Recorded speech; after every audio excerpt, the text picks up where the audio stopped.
இல்லை, பாவம் பண்ணாத மனிதனே யாருமே கிடையாது. எல்லாரும் பேசுறது நான் ஒரு பாவமும் பண்ணலைங்க, பெரும் கஷ்டப்படுறேங்க. பாவம் பண்ணலைன்னா பிறப்பே கிடையாது. அப்போ எதுவோ நமக்கு தெரியாத பாவம் பண்ணும்.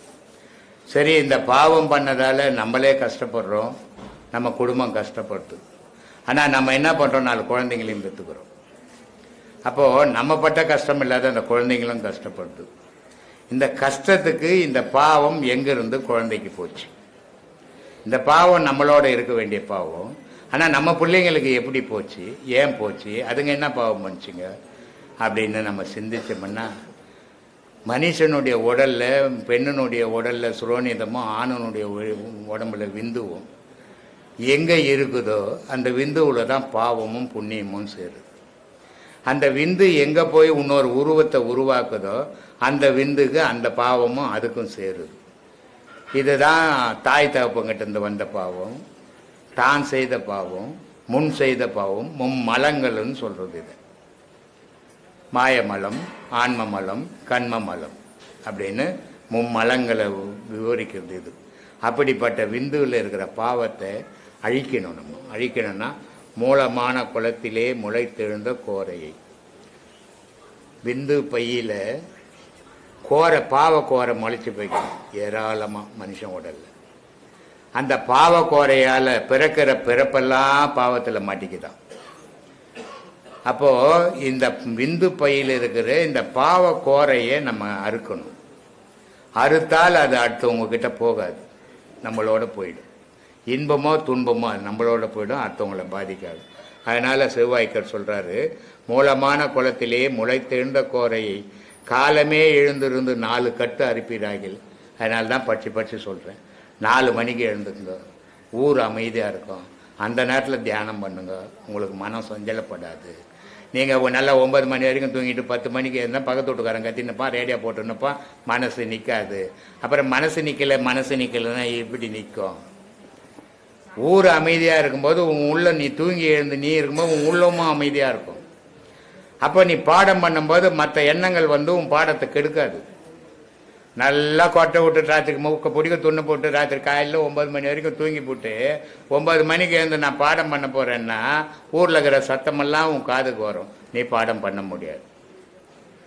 இது பிரம்ம முகூர்த்தம்னு பேர். அதுக்கு தான் அது சிறப்பான நேரத்தை வகுத்து கொடுத்துக்கிறான். 3லேருந்து 6க்குள்ளே பாடம் பண்ணணும் ஆன்மீகம். அதனால் மகான்கள் சொல்கிறான், ஞானி ராத்திரிக்கெல்லாம் முழிச்சிருப்பான், அஞ்ஞானி ராத்திரிக்கெல்லாம் தூங்குவான். ஞானி பகலெல்லாம் தூங்குவான், அஞ்ஞானி பகலெல்லாம் முழிப்பான். அப்போது மனுஷன்தான் ஞானியம், நம்மளும் மனுஷன்தான். ஆனால் செயல்கள் பார்த்திங்கன்னா மாறுபட்ட செயல்கள். அந்த மாறுபட்ட செயலால் மனுஷனாக பிறந்தவன் மகான் ஆயிட்டான். ஆனால் நம்ம மனுஷனாக பிறந்து மனுஷனாகவே வாழ்ந்துன்னுக்குறோம். இதுக்கு காரணம்னா நம்ம செயல்கள் சரியில்லாததால். நம்ம செயல்கள் எல்லாம் மாற்றிக்கணும். நம்ம சரியான செயல் செய்தோம்னா நம்மளும் ஒரு நாள் ஒரு பிரிவில் மகான்களாக மாறலாம். மகான்களாக மாறும்போது இந்த பிரபஞ்சத்தில் நம்ம பிறக்க வேண்டியதில்லை, பிறப்பை அறுக்கலாம். அதுக்காக தான் இந்த பாதைகள்லாம் வகுத்து கொடுத்துக்கிறாங்க. அதுக்காக சொல்கிறாரு, மூலமான குளத்திலே முளைத்தெழுந்த கோரையை காலமே எழுந்திருந்து 4 கட்டு அறுப்பீராகில் பாலனாகி வாழலாம், பரபிரம்மம் ஆகலாம், ஆலமுண்ட கண்டனார் அம்மை பாதம் உண்மையே. இதை டெய்லி நீ செய்துக்கினே இருந்தீங்கன்னா சிவசக்தியோடு சேர்ந்து வாழலாம்டா. உலகத்திலிருந்து பாழா அழிதாத. ஆசை என்ற பயிற்றுல ஊந்துட்டு எழுந்துக்க முடியாதா? இதை எருமாடு சேத்துல பட்டுக்குச்சுன்னா, பசுமாடு சேறு பக்கம் போச்சுன்னா ஒதுங்கி போயிடும். எருமாடு சேத்துல பட்டுக்குச்சுன்னா காலை 2 மேலே தூக்கி நல்லா முதுவை போட்டு பட்டிக்கினே இருக்கும். எழுப்புனா கூட எனக்கு வாழை பிடிச்சி கச்சா தான் ஏந்துக்கும். இந்த மனுஷன் வாழ்வு இந்த சேத்துல, ஆசை என்ற சேத்துல ஊண்டு பிறண்டும் கிடக்கிறான். அதிலேருந்து எழுந்து வெளியே வாடான்னு பேசிக்கிறேன் நான். அது எப்போ வருவானோ வரமாட்டானோ தெரியாது. அதனால் இப்படிப்பட்ட வாழ்க்கையை வாழ கற்றுங்க. முதல்ல கடவுள் ஏதோ தூரம் இருக்கிறார். கடவுள் காண முடியாத இடத்துல இல்லை. கடவுள் நம்ம கூடவே இருக்கிறார், நமக்குள்ளவே இருக்கிறார், நம்ம பக்கத்திலேயே இருக்கிறார். ஆனால் நம்ம அதை தெரிஞ்சிக்கிற அளவுக்கு நமக்கு பக்குவம் வராமல் போயிடுச்சு. இப்போ வானத்தை பார்க்குறோம், பார்த்தோம்னா நமக்கு நிலவு தெரியல. வானத்தை பார்க்குறோம், நட்சத்திரம் தெரியல. வானத்தை பார்க்குறோம், சூரியன் மட்டும் தெரியுது. அப்போ வானத்தில் நட்சத்திரம் இல்லையா, மறைஞ்சு போயிடுச்சா? நிலவு இல்லை மறைஞ்சு போயிடுச்சானா இல்லை, எல்லாமே இருக்குது. ஆனால் பார்க்குற ஆற்றல் கிடைக்கல. நம்ம எது பிரகாசமாகுதோ அது மட்டும் தருது. இந்த பிரகாசம் அதெல்லாம் மறைச்சி வச்சுக்குது. ஆனால் எல்லாமே இருக்கிற இடத்துல இருக்குது. அதே மாதிரி கடவுள் நமக்குள்ளவே இருக்கிறார். எங்கேயும் போய் தேட வேண்டியதே இல்லை, நமக்கு பக்கத்திலே இருக்கிறாரு. ஆனால் நம்மளால் அறிய முடியாத நம்ம மாயை வாழ்க்கையில் வாழ்ந்துருக்கிறோம். அந்த மாயை வாழ்க்கையெல்லாம் கடவுள் நமக்கு தெரியல. இதுக்கு அடிப்படை ஆசை. இந்த ஆசை அடங்குச்சுன்னா ஆண்டவனை அடையறதுக்கு வழி கிடைக்கும். ஆனால் ஆசையை அடக்கணும். அதனால சொல்கிறேன், நாடி நாடி உம்முள்ளே நாய்ந்து காண வல்லாரேல் ஓடி ஓடி மீளுவான் உம்முள்ளே அடங்கிடுவான். கடவுள்ன்ற காற்றை நீ பிடிச்சின்னா அது திணறி திணறி ஓடிக்கினே இருக்கும்டா, பிடிக்க முடியாது. ஆனால் பிடிக்க முடியலன்னு விட்டுடாத, ஓயாமல் பிடி, ஒரு நாள் உனக்குள்ளவே அடங்கிடுவான் அப்படின்றார். அதனால் சொல்கிறார், நாடி நாடி உம்முள்ளே, நாடி நாடினா அது கூடவே நீ உறவாடி, நாடி நாடி உம்முள்ளே நாய்ந்து காண வல்லாரேல் ஓடி ஓடி மீளுவான் உம்முள்ளே அடங்கிடுவான். தேடி வந்த காலனும் திகைத்திருந்து போய்விடும், கோடி கோடி காலமும் குறைவில்லாது வாழலாமே. இது உனக்குள்ளே அடங்கி போச்சுன்னா தேடிக்கின்னு வந்த எம்மன் கூட ஐயோயோ அங்கே சிவபெருமான் உட்காந்துங்கிற, நம்ம போனால் நம்மளை காலால் ஒதிப்பார் அப்படின்னு விட்டுட்டு போயிடுவான். நீ காலகாலத்துக்கு வாழலாண்டா. அப்படிப்பட்ட கலையை கற்றுக் கொடுத்தா அதை சீரான முறையில் செய்யலைன்னா எவ்வளோ வருத்தமான விஷயமாக. பல பேர் பல விதமாக அதை பாழ் பண்ணுறாங்க. வராங்க, ஏதோ உபதேசம் வாங்குறாங்க, அங்கே உபதேசம் வாங்குறது அவங்களுக்கு புரியல. இங்கே ரோட்டில் இருக்கிறவங்களெல்லாம் போய் இது என்ன, இது எப்படி செய்யணும், அது எப்படி செய்யணும், அவங்கவுங்க ஏகலைவன் மாதிரி மாறி போகிறாங்க, குருவாக மாறிடுறாங்க. அவங்கவுங்க ஒரு ஒரு ஐடியாவை சொல்லி கட்சியில் காது வலிக்குது, கண்ணு 40 வருஷமாக உபதேசம் கொடுத்துக்கிறேன். கிட்டத்தட்ட 1 லட்சம் பேருக்கு உபதேசம் கொடுத்துக்கிறேன். யாரும் காது வலி கண்ணு வலின்னு வந்ததில்லை. ஆனால் இப்போ புதுசாகுது. இது காரணம் என்னென்னா எல்லாரையும் போய் கேட்டுக்கிறது, எல்லாரும் குருவாக மாறி போகிறது. இது ஆசிரமத்தில் குருவாக மாறினேன்னா ஒரு பெரிய ஆசிரமம் கட்டிக்கோ, உட்காந்துக்கோ, வரவங்களுக்கு சொல்லி கொடு, தப்பு இல்லை. ஆனால் இன்னொரு ஆசிரமத்தில் போய் நம்ம குரு மாதிரி பாவனை பண்ணக்கூடாது, தப்பு. அது அடுத்தவங்க வீட்டில் படுக்க ஒரு திண்ணை மேலே இடம் கொடுக்குறோன்னா பெட்ரூமுக்கு போயிடக்கூடாது, பெரும் தவறு. அது கொடுத்த இடத்துல தான் நிற்கணும். அந்த மாதிரி நம்ம எதுக்கு இங்கே வந்தோமோ அதை மட்டும் செய்துட்டு போகணுமே தவிர நம்ம குருவாக மாதிரி எல்லாருக்கும் ஆலோசனை சொல்கிற அளவுக்கு நமக்கு தகுதிக்குதான்னு பார்க்கணும். இதனால் என்ன ஆகுதுன்னா மற்றவங்க பாதிக்கிறாங்க. அந்த பாதிப்பு வரக்கூடாது. யாரையுமே உங்களுக்கு ஏதாவது சந்தேகம் வந்ததுன்னா யார் உபதேசம் கொடுத்தாங்களோ அவங்கள போய் கேளுங்க, அடுத்தவங்க கிட்ட கேட்காதீங்க. அதுதான் உங்களுக்கு நல்லது. இப்படி இருக்குது சாமி கடவுள் வழிபாடு. அதனால் அப்படிப்பட்ட நிலையை, அப்படிப்பட்ட உயர்ந்த விஷயத்தை நீங்கள் அடையிறதுக்கு முயற்சிகள் பண்ணணும், அதை அடையணும். அதுக்காக தான் இவ்வளோ விஷயங்களையும் பேசிக்கின்னு இருக்கிறேன். அதை கேட்டுட்டு அதை வீணாக்காமல் அதை அடையிறதுக்கு வழி தேடிச்சு.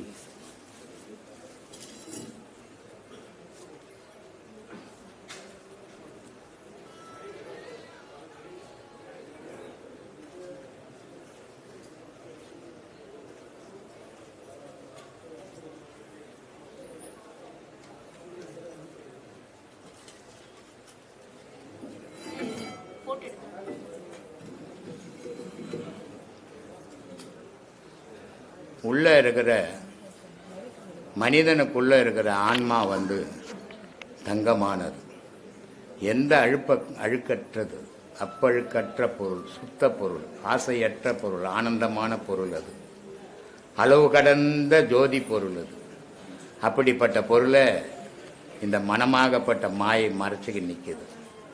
இந்த மனம் ஒடுங்கி போய் மனம் போய் அதில் சேர்ந்து போச்சுன்னா அந்த பிரகாசத்தோடு நீ கலந்துடுவேன், கடவுளையும் நீ காணுவேன். அதனால் திருமூலர் சொல்கிறாரு, ஆரியன் அல்லான் குதிரை 2 உண்டு, வீசி பிடிக்க விறகறிவார் இல்லை, கூறிய நாதன் குருவருள் பெற்றால் வாரி பிடிக்க வசப்படும் தான். ஒரு குரு சொன்னபடி அவன் பாடத்தை சரியாக பண்ணான்னா இந்த மூச்சு அடங்கிடும். இந்த மூச்சு அடங்கிச்சுன்னா உன்னுடைய ஆன்மாவை நீ அறியலாம், ஐம்புலன் அடங்கிடும். அதனால தான் சொல்கிறது, மனம் அடங்கினா மூச்சு அடங்கும், மூச்சு அடங்கினா மனம் அடங்கும், மனமும் மூச்சு அடங்கினா ஐம்புலனும் அடங்கும். இது எதுவும் அடங்காத நம்ம எல்லா செயலும் சேர்ந்து எனக்கு மனம் அடங்கலாம் அடங்க வாய்ப்பு கிடையாது. அதனால் சீரான முறையில் பாடத்தை பண்ணுங்க, நல்ல வழியை நோக்கி பயணம் பண்ணுங்க, வாழ்க்கையை சிறப்பாக வாழுங்க, துன்பமில்லாத வாழுங்க. பிறப்பு நடந்து போச்சு, இறப்பு வரப்போகுது, அதுக்கு இடையில இறைவனை பிடிக்க தேடுங்க. அதுதான் நம்ம வாழ்க்கையினுடைய சிறப்பாக இருக்கணும். மனிதனுக்கு மற்ற ஜீவராசிக்கு இல்லாத சிறப்பே என்னன்னா மனிதனால் மட்டும்தான் கடவுள் அடைய முடியும். அப்படிப்பட்ட கடவுளை அடைகிற மனுஷனுக்கு தனி சிறப்பு. அதனால்தான் உலகத்தில் உள்ள அத்தனை ஜீவனம் குனிஞ்சு நடந்தால் மனுஷன் மட்டும் நிமிர்ந்து நடக்கலாம். ஏன்னா அத்தனை ஜீவராசிலையும் கடவுளுடைய இயக்கம் இருக்குது. மனிதனுக்குள்ள கடவுளே இருக்கிறான். ஆனால் இதை இவன் காணாத காடு மோடெல்லாம் அலையிறான். அதனால சொல்றார், உருதரித்த நாடியில் ஒடுங்குகின்ற வாய்வினை கருத்தினால் இருத்திய கபாலம் ஏற்ற வல்லாரில் விருத்தரும் பலராவார் மேனியும் சிவந்துடும் அருள் தரித்த பாதம் அம்மை பாதம் உண்மையே. கடவுள் உனக்குள்ளக்கிறாண்டா. காடு மோடெல்லாம் சேர்த்து செத்தவன் எவ்வளோன்னு எண்ணி சொல்ல முடியாத அளவுக்கு செத்து போயிட்டான். ஆனால் கடவுள் தனக்குள்ளக்கிறவனை தேட தெரியலையே, அதை சொல்லி கொடுத்தாலும் எடுத்துக்க மாட்டுறானே அப்படின்னு வருத்தப்படுறாங்க. அப்படிப்பட்ட மகான்கள் வந்த நாடு இது. அப்படிப்பட்ட மகான்கள் வழிகாட்டி இருக்கிறாங்க. இதில் இந்து மதத்தினுடைய உலகத்தில் 1000 மதங்கள் இருக்கலாம்.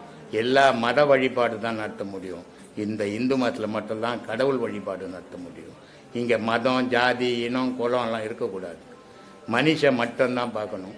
நான் பேசும்போது பார்த்துருப்பீங்க, தமிழ்தாண்டு, தமிழ் மொழி, தமிழன், இந்தியா அப்படிலாம் பேச மாட்டேன். உலக மக்கள் என்ன பேச. ஏன்னா எல்லா மனிதர்களும் நல்லா இருக்கணும். எல்லா நாட்டில் இருக்கிறவங்க மனிதன் தான். அந்த மனிதர்கள்லாம் நல்லா வாழணும்னா இறைவனை நல்லா வழிபட்டால்னா இறைவனோட அருள் பூமிக்கு கிடைக்கும். பூமியில் செழிப்புகள் நடக்கும். இன்றைக்கி கோள்கள் எல்லாம் மாறி போச்சு. சொல்கிற ஜாதகம், ஜோசியம் எல்லாம் பொய்யா போயினுக்குது. இதுக்கு காரணம் என்ன? கோள்கள் மாறி போச்சு. அந்த கோள்களை மாற்றி இருக்கிற மாதிரி எழுதுகிற அளவுக்கு இன்றைக்கி ஜோசியருங்க கிடையாது. அன்றைக்கி இருந்தாங்க. இப்போ அதனால் அந்த கோள்கள் மாறினதால் இவன் சொல்கிற ஜோசியம் பொய்யா போயினுக்குது. அப்போது இறைவனை சுமக்க ஆரம்பித்து மனிதன் இறைவனை வழிபட ஆரம்பித்தான்னா அந்த கோள்களினுடைய செயல் பூமிக்கு நல்லா கிடைக்கும். பூமிக்கு நல்லா கிடைக்கும். பூமியில் இருக்கிற உயிரினங்கள் நல்லா வாழும். காலங்கள் தவறி மழை பெய்யுது பார்த்தீங்களா? மும்மாறி பழையணும் அப்படின்னா ஒவ்வொரு காலகட்டத்தில் எப்பெல்லாம் மழை வரும், எப்பெல்லாம் காற்று வரும் அப்படின்னு எழுதி வச்சான். இன்றைக்கி காலமே சொல்ல முடியாத, கண்ட நேரத்தில் மழை வருது, கண்ட நேரத்தில் வெயில் காயுது, ஒரு இடத்துல மழை பெய்யுது, ஒரு இடத்துல இடி விழுது. இதுக்கு காரணம் என்ன? கோள்கள் 9 நவகிரக கோள்களும் மாறி போச்சு. இதுக்கு என்ன காரணம்? மனுஷனுடைய அகங்காரம், அழிவு. மனிதனுடைய எண்ணத்துக்கு ஏற்ற மாதிரி கோள்கள் செயல்படுது. கோள்களினுடைய செயலுக்கு ஏற்ற மாதிரி மனிதன் செயல்படுறான். தெய்வ வழிபாட்டில் எல்லாத்தையும் மாற்ற முடியும். மனிதன் நல்ல தெய்வ வழிபாடு பண்ணான்னா எல்லாமே சிறப்பாக இருக்கும். அந்த சிறப்பை தேடி பயணம் பண்ணுங்க. வாழ்க்கையை சிறப்பாக வாழுங்க, ஒழுக்கமாக வாழுங்க, உழைச்சி வாழுங்க. அடுத்தவனுடைய காசுக்கு ஆசைப்படாத வாழுங்க. அதுதான் சுயமான வாழ்வு. அப்படிப்பட்ட வாழ்க்கையை தேர்ந்தெடுத்துக்கங்க. உன்னுடைய மனைவி, உன்னுடைய பிள்ளைங்க யாருக்கிட்டும் கையேந்தக்கூடாது. உன்னை நம்பி வந்தது, நீ உழைச்சி போடணும். நீ கணவன், என் கணவன் யாருக்கிட்டும் கையேந்து நிற்கக்கூடாது, என் மனைவி நான் போடுவேன். இப்படி அன்னி ஒன்னியமாக ஒரு குடும்பம் நடத்துங்க. கடவுளையும் வழிபடுங்க. அந்த வாழ்க்கை சிறப்பாக இருக்கும். சொல்லுங்க, வேற யாருன்னா என்ன கேட்கணும்? ஆத்ம வணக்கம். குறிவே துணை, அறிவே வாழ்வு. அருட்பெரும் ஜோதி, அருட்பெரும் ஜோதி, தனிப்பெரும் கருணை, அருட்பெரும் ஜோதி. எல்லா உயிர்களும் இன்புற்று வாழ்க. என்னுடைய ஐயா கிட்ட கேட்க வேண்டிய கேள்வி என்னன்னா, மாணிக்க வாசகர் சொன்னாரு, என் நெஞ்சம் பொய், என் அன்பும் பொய், என் மனமும் பொய் அப்படின்னு சொல்றாரு. அப்படியேப்பட்ட மாணிக்க வாசகர் தன்னுடைய உடம்ப நான் பொய்யன்னு சொல்றாரு. அது எதுக்குன்னு ஐயாட்ட கேட்கணும், வேற ஒண்ணும் கிடையாது. நெஞ்சம் என்றது மனம், மனம் என்றது மனம். மனம் செய்கிற செயலெல்லாம் பொய்யான செயலை தான் நம்பி செய்துங்கிறது. சரிங்க ஐயா. ஆனால் இந்த பொய்யான செயலுக்கும் இறைவனுக்கும் சம்பந்தமே கிடையாது. அந்த இறைவனுக்கு நம்ம என்ன நினைக்கிறோம்? நான் ஒவ்வொரு காரியமும் செய்துங்க, மனசார செய்துங்க, என் குடும்பத்துக்கு உதவிச்சுங்க, என் குழந்தைக்கு உதவிச்சுங்க, என் பிள்ளைக்கு. இந்த பொய்ப்பொருளுக்கு தான் இந்த மனம் செய்ய முடியாதுமே தவிர மெய்ப்பொருளுக்கு செய்ய முடியாது. அந்த மெய்ப்பொருளுக்கு செய்யாததால இது பொய்யான மனம். இது உண்மை இல்லை, இது அழிய போகுது. உடல் அழிய போகுது இல்லையா? உடல் அழியும் போது மனம் அழிஞ்சு போகுது இல்லையா? அப்ப இது மனம் பொய் தானே, என்னுடைய செயல் பொய் தானே. மெய்யான செயலை நான் செய்யலையே, மெய்யான பொருளை நான் துதிக்கலையே. அப்படின்னு மாணிக்கவாசகர் வருத்தப்படுறார் ம். இந்த உலக விஷயங்களை பார்த்து. அப்போ மெய்யான பொருளை துதிக்கணும், மெய்யான பொருளை வழிபடணும். அதுதான் உன் காலத்துக்கு வரப்போற விஷயம். இது எல்லாமே இப்போ உன் மனைவி இது யாருங்க, என் பொண்டாட்டிங்க, எத்தனை நாளைக்கு இருக்க போறா, நாளைக்கு கொரோனா வந்துன்னா செத்துப்ப போறா. இது யாருங்க, என் கணவருங்க, நாளைக்கு கொரோனா வந்து இவர் சாக போறாரு. இப்போ மனைவியும் கணவன் ஒன்னாவ போறோம். எங்கேயோ பிறந்தாங்க, எங்கேயோ வாழ்ந்தாங்க, 2 பேரும் சேர்ந்தோம், 2 பேரும் பிரிய போறோம். ஆனா கடவுள் ஒன்று விட்டு பிரிவானா? அப்ப பொய்யான காரியத்துக்கு தானே செயல் செய்துன்னு இந்த இவ்வளவு நாள். மெய்யான பொருளுக்கு ஒண்ணுமே செய்யலையே, அதை யோசிக்க கூட இல்லையே. அதனால வருத்தப்பட்டு இந்த மக்களை பத்தி சொல்றாரு. சொல்லுங்க. அதுதான் ஐயா, வேற ஒண்ணும் இல்ல. நானே பொய்யன்னு அப்படியாப்பட்ட பொய் தான் அவர் சொல்றாரு. நான் எதுக்கும் அஞ்சேன், பேய் வந்தால் அஞ்சேன், பிசாசு வந்தால் அஞ்சேன், கொடூரமானவன் கத்தி கொண்டு வந்தால் அஞ்சேன். ஆனா கடவுளை எவன் கை தொழுறானோ அவனுக்கு அஞ்சி அவன் கால் ஒட்டு வணங்குவேன்றார். உலகத்துல நான் எவனுக்கும் பயப்பட மாட்டேன்டா, எது வந்தாலும் பயப்பட மாட்டேன்டா. ஆனா கடவுளை எவன் அஞ்சு கையால தொழுகிறானோ அவன் காலடியில நான் கிடப்பேன்டான்றான் மாணிக்கவாசகர் சொல்றாரு. அப்போ அப்படிப்பட்ட தூய்மையான பக்தியை பண்ணணும், தூய்மையானவனுக்கு அடிமையா இருக்கணும். ஆனால் நம்ம செய்யற செயல்லாம் இப்ப மெய்வாய் கண் மூக்கு செவி. இப்ப மெய்யினா என்ன அர்த்தம்? மெய்யின்னா உண்மை அறிதல், உண்மைன்னு அர்த்தம், உண்மைன்னு அர்த்தம். அப்போ இந்த உண்மையான பொருள் நிக்கலையே, செத்து போகுது, மண்ணுக்கு போயிட்டு. அது எப்படி அது உண்மைன்னு சொல்றோம் நம்ம? அப்ப நம்ம பொய் தானே சொல்லிக்கின்னு இருக்கிறோம். அப்போ இந்த மெய் யாருக்கு? இது மெய். அஞ்ஞானிக்கு மெய் அடையாள பொருள், மெஞ்ஞானிக்கு இந்த அடையாள பொருள் மெய் இல்ல, உள்ளகிற உயிர் மெய். அதனால அவன் சொன்னான் மெய்ப்பொருள் உள்ள இருக்குதுடா, பொய்ப்பொருளை தேடி தெரியுறியடா. அதனால சொன்னான் மெய் வாய் கண் மூக்கு செவின்ட்டான். இது 5 அழிய போற பொருள், உலகிற பொருள், அழியா பொருள்ரா. அது மெய்ப்பொருள், இது பொய்ப்பொருள். அதனால சொன்னான் காயமே இது பொய்யடா, சிவ காற்றடித்த பையடா, மாயனாராம் குயவன் செய்த மண்ணு பாண்டம் ஓடடா. உளுத்த நரம்பையும் உளுத்த சதையையும் வெளுத்த நரம்பையும் இழுத்து கட்டிய கூடடா, நொந்த சோத்தையும் வெந்த காய்கறி போட்டடைத்த பையடா, காயமே இது பொய்யடான்னு அவன் மகான் சொன்னான். ஆனா நம்ம என்ன சொல்றோம், இது மெய்ப்பொருள். அப்போ நம்ம செயல் இந்த உலக விஷயத்துல செய்யறதெல்லாம் பொய்ப்பொருளை செய்துங்கிறோம். ஆனா நமக்கு தோற்ற பொருளை தான், அதனால அதை உண்மைன்னு நம்புறோம். எங்கேயோ தண்ணி இருக்கிற மாதிரி தெரியுது. தண்ணி இருக்குதுங்க, அப்ப தாகம் எடுக்குதுங்க, போனா குடிக்கலாம்னா அது காணல் நீர். அப்போ அண்ணாண்டு தெரியுது தண்ணி. இந்த வாழ்க்கையே காணல் நீர் மாதிரி தான் வாழ்ந்துன்னுக்கிறோம், எதுவுமே மெய் இல்லை. ஆனா மெய்யை நம்ம தேட மறந்துடுறோம். காரணம் ஆசை என்ற மாயை மறைச்சிடுது. அதனால சொல்றாரு மாணிக்கவாசகர், மெய்யன்றது எல்லாமே இதுவாதான் தெரியுது, பொய்யாதான் இருக்குது. சரிங்க. உன் புள்ள பொய்யா இருப்பதுப்பா. சரிங்க. அப்பா உன்ன மாதிரி அப்பனே உலகத்துல இல்லைன்றான். உன் உதவி தேவைப்படுற வரைக்கும். ஆமா ஐயா. உன் உதவி தேவைப்பட்ட போயா, ஓரமா போய் உட்காரியா, எனக்கு எப்படி வாழணும்னு தெரியும்ன்றான். பொய்யா போட்டானே. உன் மனைவி கையில ஒரு பண்டலா சம்பாதிச்சுன்னு போய் கொடுத்தா என் புருஷன் மாதிரி உலகத்துல யாருக்குங்க புருஷன் கிடைப்பான்றான். காசு கொடுக்காத போனா கட்டத்துக்கு நிக்கிறார், வீட்டு பக்கம் திரும்பாதுறான்றல. அப்ப எல்லாமே பொய்யா தானே போய் நிக்குது. கண்டிப்பா இது நம்ம உணர்றது இல்ல. உணரல. நமக்கு எப்பெல்லாம் அது சாதகமாகுதோ இதெல்லாம் உண்மையை நம்பிக்கின்னுக்கிறோம். இது எல்லாமே பொய் வாழ்வு. அதனால சொன்னான் நந்தவனத்திலே ஒரு ஆண்டி 4 மாதமாய் குயவனை வேண்டி கொண்டு வந்தாண்டி ஒரு தோண்டி கூத்தாடி கூத்தாடி போட்டு உடைத்தாண்டி. தாயினுடைய கர்ப்பம் நந்தவனமா, அதுல 10 மாசம் 4 6 10 மாசமா உருவாச்சான். உருவாயி இந்த உலகத்துக்கு வந்து ஆடாத ஆட்டம் ஆடி ஒரு நாள் படுக்கையில பட்டுக்குச்சான். என்ன பயனு? ஒரு பயனும் கிடையாது. பொய்யான வாழ்க்கையை நம்பி வாழ்ந்தோம், மெய்யான வாழ்க்கையை வாழ தெரியாம போயிடுச்சு. இததான் ஒவ்வொரு மகான்களும் சொன்னோம்.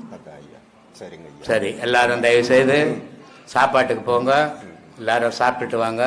2 மணிக்கு வாங்க, கிளாஸ் போயிட்டு வாங்க. அருட்பெரும் ஜோதி அருட்பெரும் ஜோதி தனிப்பெரும் கருணை. போக முடியாதுமா. சொல். இளமையிலே இந்த ஆன்மீக பயணத்துக்கு வரணும்னு சொல்றீங்க, ஆனா நிறைய தடைகள் வருதுங்க. அதனால நம்ம நல்ல பாதைக்கு தான் வரும். எல்லாமே இப்போ ஒரு பாதையில நீ நடந்து போறேன்னா உன்ன வீட்டில் சக்கரம் கட்டியா, காலில் சக்கரம் கட்டியா விட்டாங்க, நேராக போயிட்டு நடந்து போகிற கல் இடிக்குது, முள்ளு குத்துது, எத்தனை தடைகள் வருது, இத்தனையும் கடந்து நீ போய் சேர வேண்டிய இடத்துக்கு பயணம் பண்ணுறல்ல. தடை வராத வாழ்வு யார் வாழ்வு? உலகத்தில் ஒருத்தன் வாழ்வும் கிடையாது. அத்தனை தடைகளையும் கடந்து அவன் அலைய வேண்டிய இலக்கு அடையிறான். அது மாதிரி ஆன்மீகத்தில் இதை தடையை நினச்சினாவே நீ முன்னேற முடியாது. இது ஒரு தடை இல்லை, நான் தேடுறது இது இல்லை, இது இல்லை, இது இல்லைன்னு தாண்டி போனீங்கன்னா அந்த தடைகள் மறைஞ்சிடும். நீ போய் அடைய வேண்டிய இலக்கு அடைவேன். தடை வருதுங்க, எங்கள் வீட்டுக்காரர் திட்டுறாருங்க, என் புள்ள திட்டுறாங்க, எங்கள் அம்மா திட்டுறாங்க, நான் ஒரு பெண்ணுங்க அப்படின்ற எண்ணம் உன் மனசுக்குள்ளே வந்துச்சுன்னாவே அந்த தடைகள்லாம் உனக்கு தடையாகவே மாறிடுமே தவிர உன் பயணம் தொடராதுமா. அது இளமையாக இருந்தாலும் சரி, முதுமையாக இருந்தாலும் சரி, அதான் நிலை. தாண்டி வரணும் நம்ம. ஆமா, எல்லாத்தையும் நான் கடந்து போகணும். நான் தேடுற பொருள் ஒண்ணு, அந்த பொருளை அடையிற வரைக்கும் என்னுடைய தடைகள் என்ன தடுக்காது. அதை எல்லாம் கடந்து நான் போவேன்ற தைரியத்தோட போகணும். அதுக்கு வைராக்கியம் அவசியம். வைராக்கியம் இல்லாத வாழ்க்கை முன்னேறாது. ஏதோ மண்ணு மாதிரி வாழக்கூடாது, வைராக்கியத்தோட வாழணும். ஆனா வயிற்றுச்சலோட வாழக்கூடாது. அடுத்த வாழறான், நல்லா இருந்துட்டு போட்டுமே, நான் நல்லா இருப்பேன் அப்படின்னு நினைக்கணுமே தவிர ஐயோ நான் எப்படி இருக்கேன், நான் நல்லா இருக்கிறேன்னு அப்படின்னு நினைக்கக்கூடாது. அது வைத்தறிச்சல். யாரை பார்த்தும் வயிறு எறியக்கூடாது, யாரை பார்த்தும் சந்தோஷப்படும். அதான் மனித வாழ்வு.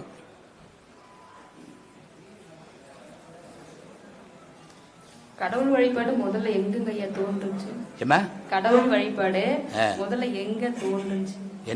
எங்க தோன்றியது? கோவில்ல துவங்குது. கோவில்ல அங்கதானே உங்க அம்மா கை பிடிச்சிட்டு போய் இது சாமி, இது செலிமா சாமி, இது முன்சாமி சாமி, இது கன்சாமி சாமின்னு காட்டினாங்க. அப்பதானே உனக்கு சாமின்னு தெரியும். வீட்டுல இருந்தா அம்மா தெரியும், அப்பா தெரியும், மாமா தெரியும், மச்சான் தெரியும். கோயிலுக்கு போனாதான் சாமி தெரியும். அப்போ உனக்கு பக்தி எங்கேருந்து உருவாகுது அப்படின்னா கோவில்லேருந்து உருவாகுது. அதனால்தான் அவை சொல்லிட்டு கோயில் இல்லா ஊர்ல குடியிருக்காது அப்படின்ச்சு. கோயில் இல்லா ஊர்ல குடியிருக்கா கோயில் சொன்னா சோறா போடாது. ஆனா கோயிலுக்கு போனாதான் மனப்பக்குவம் வரும், மனுஷனா வாழ்வ. அதனால கோயில் அவசியம்டா. கோயில் இல்லாத ஊர்ல வந்தீங்கன்னா மிருகம் மாதிரி வாழ ஆரம்பிச்சுடுவேன் அப்படின்னு அப்பவே சொல்லிட்டு போயிடுச்சு. அவ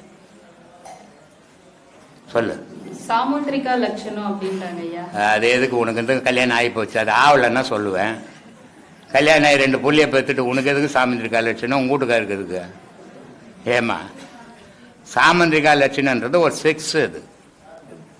அது எதுக்கு உனக்கு? ஐயோ ராமா,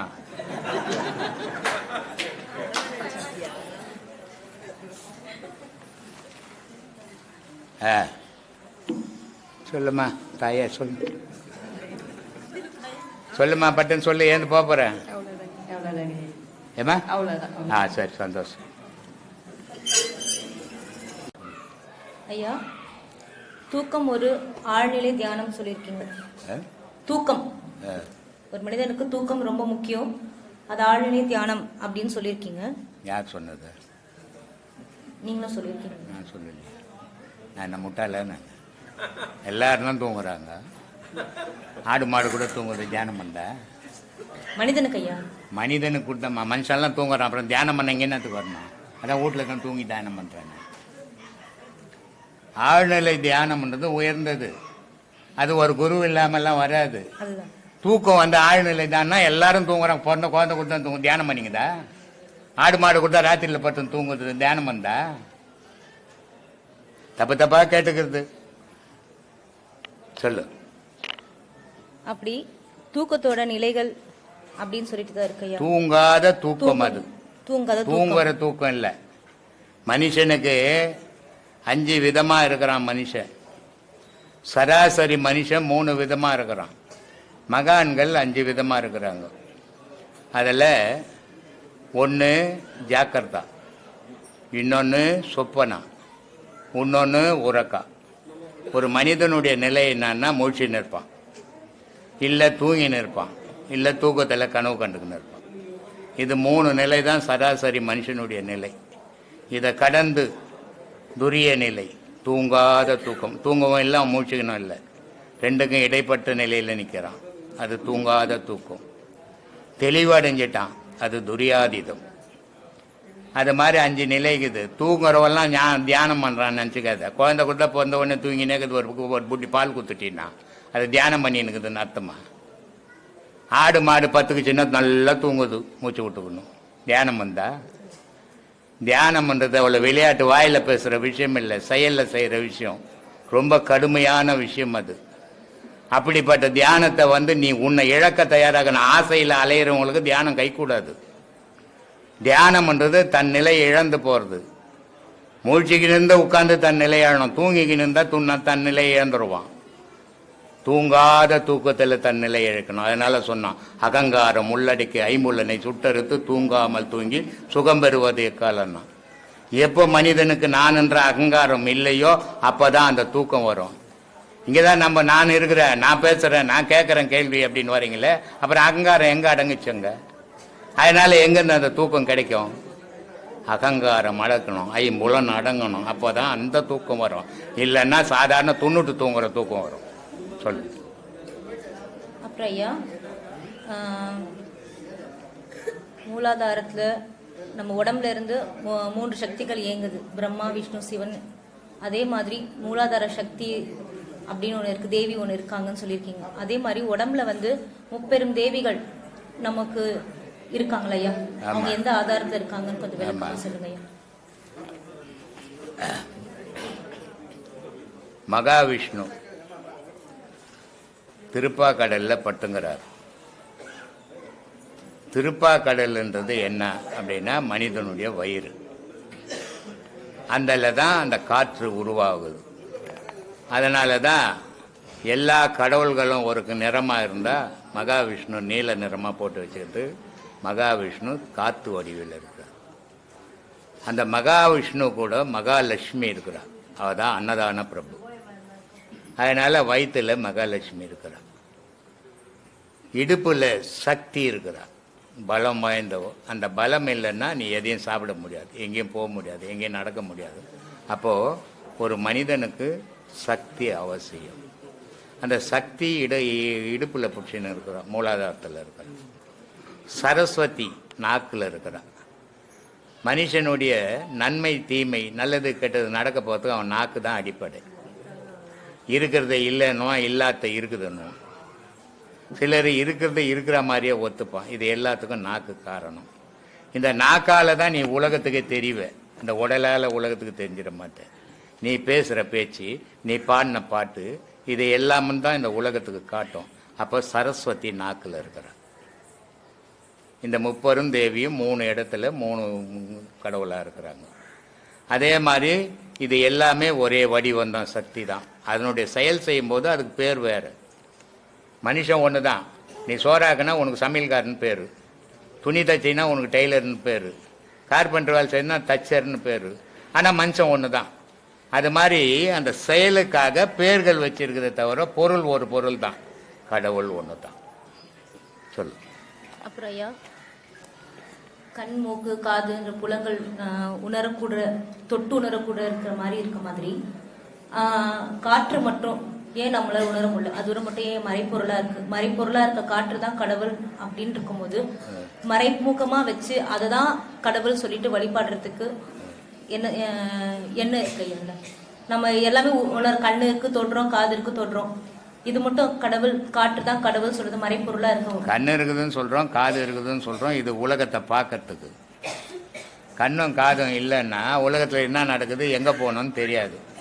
காது இல்லைன்னா உலகத்துல என்ன பேசினா உங்க வீட்டுக்காரர் என்ன சொன்னார்னு கூட உனக்கு தெரிய போவதில்லை.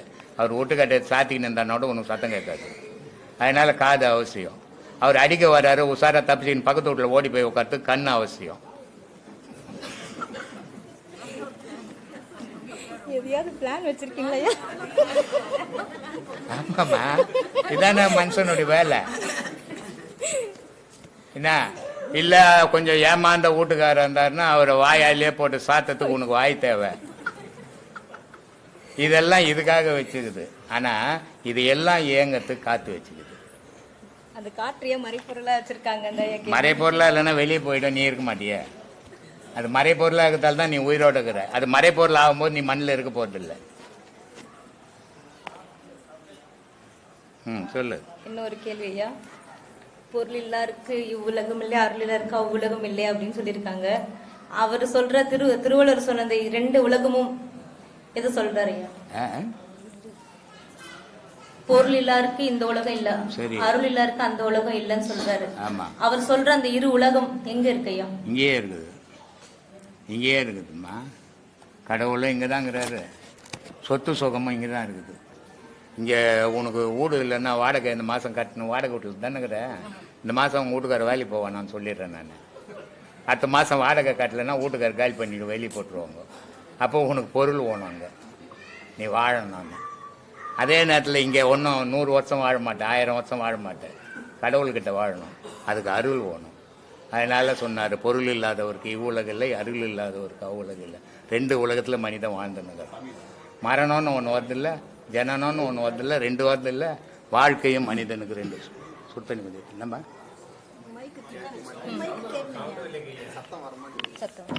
நான் பேசுறது கேக்குது. அப்போ 2 உலகம் இருக்குது, 2 வாழ்க்கை இருக்குது. அதனால் இந்த வள்ளுவர் இங்கே நல்லா நீ வேலை வெட்டி செய்யணும், உட்காந்துக்கணும் ஊரா மூட்டு சோத்தில் துண்ணு உடம்ப வளர்க்காத, உன் உழைப்பில் வளு, அப்போ பொருள் வேணும் உனக்கு. அதனால் பொருள் தேடுனார். அதே நேரத்தில் இதே பொருளே தேடிக்கணும் வீணா செத்து மடிஞ்சு போவாத, மண்ணா போடாத. அதனால் கடவுளினுடைய அருளையும் தேடு, அங்கேயும் போய் வாழணும் அப்படின்னார். அதனால் சொன்னார், வருமுன் காவாதவன் வாழ்க்கை எரிமுன் வைத்தது போல்கிறோம். நீ பிறந்தது நிஜம், போக போகிறது நிஜம். இது 2க்கும் நடுவில் கடவுளை பிடிக்கலன்னு சொன்னால் நீ இந்த வெக்க பொருட்கிட்ட நெருப்பு காட்டின கதையாக போடு விடா, வரத்துக்கு முன்னே கடவுளை போட்டு. சரி, கடவுள் வந்து உட்கார்ந்தா எப்படி இருக்குன்னா, மலர் மிசை ஏகினால் மானடி சேர்ந்தார், நிலைமிசை ஏகினால் நீடு வாழ்வார். ஒரு 5000 வருஷமா எடுத்துப்பார், வரலாற்றப்பார். சோறு இல்லாதவன், இருக்க இடம் இல்லாதவன், தெரு தெருவா பிச்சை எடுத்தவன் பேர் தான் இன்னைக்கும் பேசிக்கிறோம். பெரிய பெரிய ராஜாக்கள், பெரிய பெரிய மந்திரிகள், பெரிய பெரிய பணக்காரர்கள், யாரை பற்றியாவது உலகம் பேசுதா? ஏன்னா சோறு இல்லாதவன், இருக்க இடம் இல்லாதவன் ஞானியா வாழ்ந்தான். பற்று இல்லாத வாழ்ந்தவனுக்கு இந்த பரலோக இந்த லோகத்தில் அவனுடைய பேர் மறையறதில்லை. ஆனா பற்றோட வாழ்ந்தவனுக்கு அவன் இருக்கும்போது அவன் வீட்லயே மரியாதை இருக்காது. அதனால தான் சொன்னான், பற்றற்று வாழுங்க. வாழ்க்கை வாழணும், ஆனா அது இதுதான் வாழ்க்கை, இப்படிதான் வாழ்வேன்னு வாழாத அப்படின்ட்டான். அதனால இறைவனை தேடணும்னா கண்டிப்பா அருள் வேணும், உலகத்தில் வாழணும்னா கண்டிப்பா பொருள் வேணும். இப்போ இங்கேருந்து நீ உங்கள் வீட்டுக்கு போனோன்னாக்கா 10 ரூபாய் பஸ்ஸுக்கு இல்லைன்னா முன்ன பஸ்ஸுக்காரன் துட்டு இல்லைங்க, நான் கோயிலுக்கு போயிட்டு வரணும் ஏற்றுவேன்னா 10 ரூபாய் வேணும், அப்போ பொருள் வேணும்.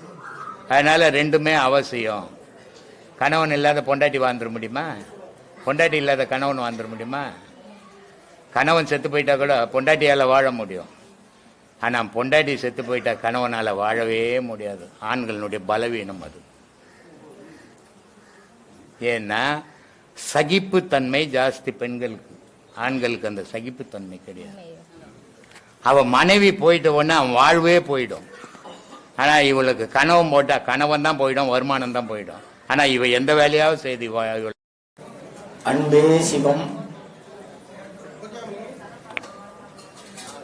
அன்பே சிவம், மனமே குரு. மக்களுக்கெல்லாம் 40-50 ஆண்டு காலமாக இந்த மக்கள் எல்லாம் நல்லபடியாக வாழ வேண்டும், ஆன்மீகத்தில் வர வேண்டும் என்று அயராத பாடுபட்டு இருக்கும். நான் நேர்லயே பார்க்கல, இதில் தான் பார்த்துக்கிட்டு இருந்தேன். இருந்தாலும் இவரை பார்த்தே ஆகணும் அப்படிங்கிற ஒரு ஆர்வத்தோட சேலம் மாவட்டம் எடப்பாடி தாலுகா கொங்குணாபுரத்தில் இருந்து வந்திருக்கிறேன். ஐயாவை பார்த்த உடனே நம்ம மனசு ஒரு நிம்மதி கிடைச்சது.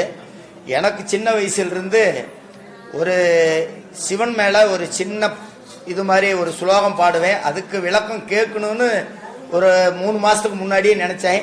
இப்போ அதை கேட்கறதுக்கு இறைவன் எனக்கு ஒரு வாய்ப்பு கொடுத்துருக்கிறாரு. ஐயா கிட்ட கேட்டு தெரிஞ்சுக்கிட்டு அவர்கிட்ட இன்னைக்கு எடுத்த பாடத்துக்கு உண்டான இதை இனி எஞ்சி இருக்குங்காலங்களில் முழுசாக அதை கடைபிடிச்சி செய்யணும். இறை அருள் பரிபூர்ணமாக இருக்கணும், குரு அருள் பரிபூர்ணமாக இருக்கணும்னு வேண்டி அந்த சுலோகத்தை சொல்லி ஐயா கிட்ட கேட்டுக்கலான் இருக்கிறேன். அது மக்களும் தெரிஞ்சுக்கிட்டோம். காதலாகி கசிந்து கண்ணீர் மல்கி ஓதுவார்தம் நன்னெறி உய்ப்பது வேதம் 4 மெய்ப்பொருளாவது நாதம் நாமம் நமச்சிவாயவே இது கிட்டத்தட்ட எனக்கு ஒரு 25 ஆண்டு காலமா தெரியும். சாமின்னு கும்பிடாத காலத்திலேயே தெரிஞ்சுக்கிட்டேன். ஆனா அது பிறர் பாட கேட்டு தான் தெரிஞ்சுக்கிட்டேன். ஐயா கிட்ட அதுக்கு அன்போடு விளக்கம் கேட்டுக்கிறேன்.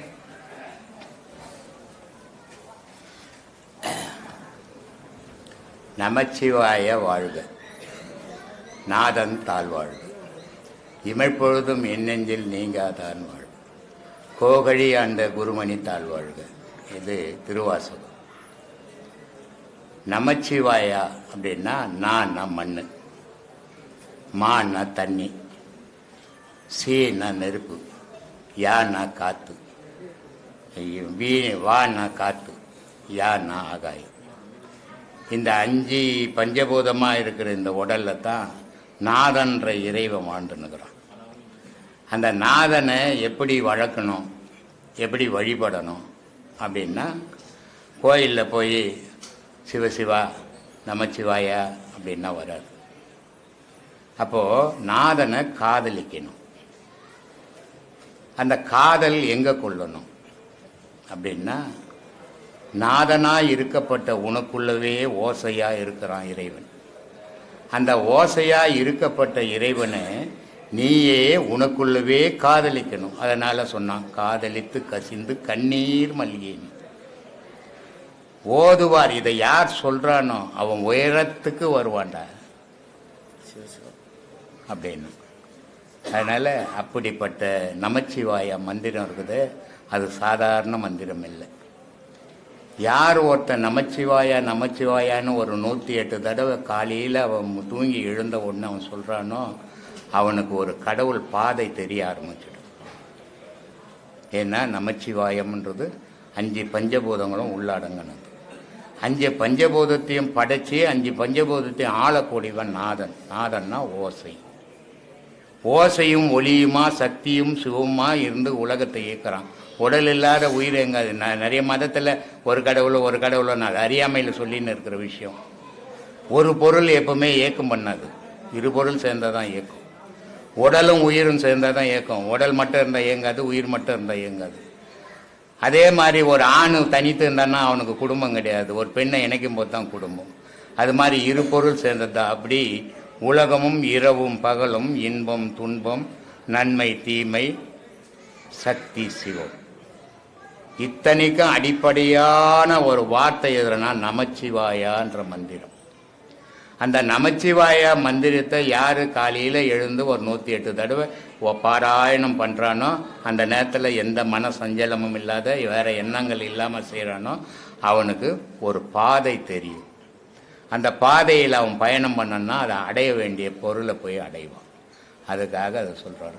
அதை எப்படி இருக்கணும்னா, அழுவணும், அதுக்கிட்ட அதை காதலிக்கணும், கண்ணீர் வரணும். சும்மா ஏதோ போய் சளிட்டு அடிக்கிற ஃப்ரெண்டுக்கிட்ட கூப்பிட்ற மாதிரி கூப்பிடக்கூடாது. அது உயர்ந்த பொருள். அந்த உயர்ந்த பொருளை வணங்கினா நீ தாழ்ந்து வணங்கணும். அப்போ தான் அதை அடைய முடியுன்றது தான் அந்த பாட்டினுடைய பொருள். சரிங்க ஐயா. பதி பசு பாசம் அதனோட தத்துவத்தினுடைய விளக்கத்தை ஐயா சொல்லுமாறு கேட்டுக்கொள்கிறேன். பசுன்னா உன் உடல், பாசம்னா உன் மனசு, பதினா கடவுள் இருக்கிற இடம். சரிங்கய்யா. இந்த மனம் எவ்வளவுதான் நம்ம சும்மா கண்ண மூடி நீங்க நிறைய சொல்லிட்டீங்க, அதுக்கு விளக்கமும் நானும் கேட்டேன். இருந்தாலும் இந்த மனம் ஒரு அடக்கத்துக்கு வரணும். அடக்கத்துக்கு மனமே வராம ஏதாவது சொல்லும் போது நம்மளுக்கு சினம் வருது. அந்த சினமும் இந்த மனமும் அடங்கிறதுக்கு நாம் இப்போ இன்னைக்கு எடுத்திருக்கிற தீட்சை முழுமையா நம்ம அதை முறையா பண்ணணும்னா அது கிடைக்குமான்னு சொல்லிவிட்டு முறையோட நீ மற்றதெல்லாம் மறந்து இதை நினைச்சீன்னாக்கா சினமும் போயிடும், மனமும் அடங்கிடும். நான் இதை ஏதோ தீட்சை வாங்கினேன், நான் உபதேசம் வாங்கிட்டேங்க, எல்லாம் எனக்கு தெரிஞ்சு போச்சுங்க, என்ன விட்டுட்டு சுத்தனீன்னா மனமும் அடங்காது, சினமும் போகாது. குருநாதருடைய ஆசீர்வாதம் எப்பயும் மனசுக்குள்ள நாங்க நினைச்சுக்கிறோம். குரு ஆசீர்வாதம் இருந்தா மட்டும்தான் இந்த பாடமும் பழிக்கும்னு சொல்றாங்க ஐயா. அது குரு ஆசீர்வாதன்றது, குருன்றது நான் இல்லை, உன் மனம்தான் உனக்கு குரு. நீ பிறந்தது நீங்க இன்னைக்கு எடைப்பாடியிலேருந்து இங்கே வந்ததை நான் கூப்பிட்டு வரல இல்லையா, உன் மனம் சொல்லி தான் வந்தேன். அப்போ உன்னை நீ பிறந்ததுலேருந்து இன்னைக்கு வரைக்கும் உன்னை வழி நடத்துறது உன் மனம்தான். அந்த குருவனுடைய அருள் இல்லாத, உன் மனசனுடைய குரு அருள் இல்லாத நீ அந்த பாடம் பண்ண முடியாது. உன் மனசை அதை ஏற்றுக்குன்னு உட்காந்து பண்ணினா தான் பண்ண முடியும். நான் சொல்கிறதெல்லாம் பண்ண முடியாது. நான் ஒரு வழிபோக்க. ஆனால் குருன்றது உன் மனம் சொல்கிறபடி அதனுடைய ஆசீர்வாதம் தான் நீ செய்ய முடியும். அதனால தான் குரு அருளும் திருவருளும் அவசியம் பண்ணோம். சரிங்க ஐயா, ரொம்ப சந்தோஷம். ஆசீர்வாதம். நீங்க ஜீவஜோதி, ஆத்மஜோதி, பரஞ்சோதின்னு நம்ம உடம்புல பார்க்கணும்னு சொல்லியிருக்கீங்க. இப்ப ஜோதியே 2 விதமா சொல்றாங்க. பிரகாசம் ஒண்ணு, அப்புறம் அந்த ஜோதி அப்படின்றாங்க. இப்ப நம்ம நீங்க ஜோதி படத்துல நம்ம காட்சியை பார்க்கிறோம். அது நமக்கு எப்படி பிரகாசமா இருக்கணுமா, இல்ல இந்த தீபத்துல இருக்கிற ஜோதி மாதிரி இருக்கணுமாங்க ஐயா?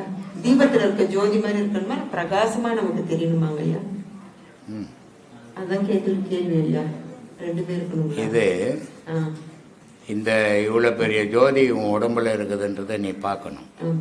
நீ பார்க்கணும்னா உனக்கு ஓயாம பாடம் பண்ணணும். அந்த அளவுக்கு உடம்பு சூடு ஏறணும்.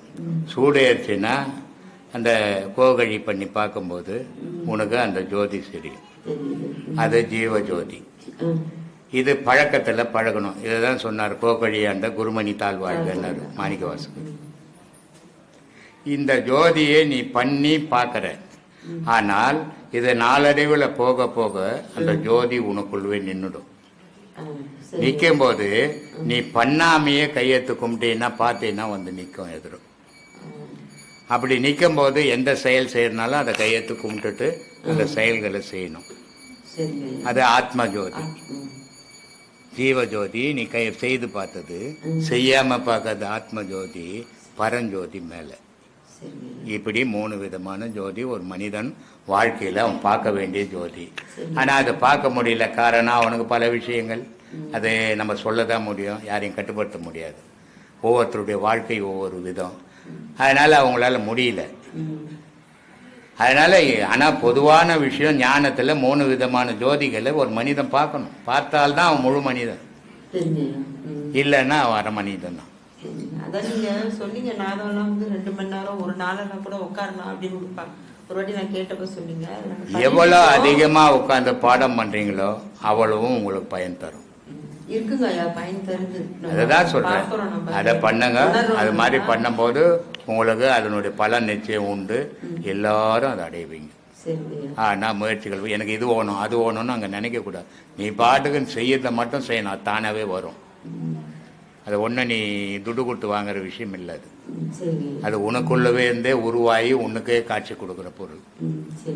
அதனால அதை பார்த்தீங்கன்னா தான் இந்த மோட்சம் முக்தி இது அதெல்லாம் மனித பிறப்பு. மற்ற பிறப்புக்கு போகாம மனித பிறப்பா பிறக்கணும்னா உன் உயிர் மேல பற்று வரணும். முதல்ல உடல் மேல பற்றுக்கணும். செத்த உடனே எந்த நாயில போவான், மனுஷன்ல போவான், மாட்டுல போவான், எதுல ஒன்னாலும் போயிடுவான்.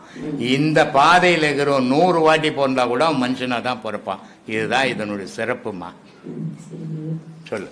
அப்புறம் மகாமேருன்னு பூஜை பண்றாங்க இல்லையா, மகாமேருட வச்சு மேரு, அது என்னங்க இது? ஒண்ணுமே கிடையாது.